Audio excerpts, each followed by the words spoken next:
Guys, welcome back to my channel. आज की video में मैं आपसे शेयर कर रही हूँ मेहंदी डिज़ाइंस, जो बहुत ही ज़्यादा इजी है। अगर आप बिगनर्स हैं तो आप बिगनर्स के लिए भी बेस्ट डिज़ाइंस हैं।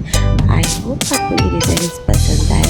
अपने फ्रेंड्स एंड फैमिली में ज़रूर शेयर करना और मुझे ज़रूर बताना इसमें से आपकी सारी फेवरेट डिज़ाइन कौन सी है। आई होप आपके रोज़े अच्छे जा रहे होंगे, रमज़ान आपका बहुत ही ज़्यादा अच्छा जा रहा होगा और रोज़े अच्छे ही जा रहे होंगे। तो अगर आपको ईद में कोई ऐसी मेहंदी लगाना है या फिर कोई भी फंक्शंस में लगाना है तो इसमें मैंने सारी ट्रेंडिंग और आज की डिज़ाइंस लेकर आया है, तो जो बहुत ज़्यादा ट्रेंडिंग और बहुत ही ज़्यादा अच्छी है और स्टाइलिश भी है। तो अगर आपको मेरे चैनल पर न्यू हो तो मेरे चैनल को सब्सक्राइब कर लीजिए, बेल आइकन दबाना ना भूलना। Thank for watching guys, take care, bye bye. अपने फ्रेंड्स एंड फैमिली में ज़रूर शेयर करना और मुझे नीचे कमेंट बॉक्स में ज़रूर बताना कि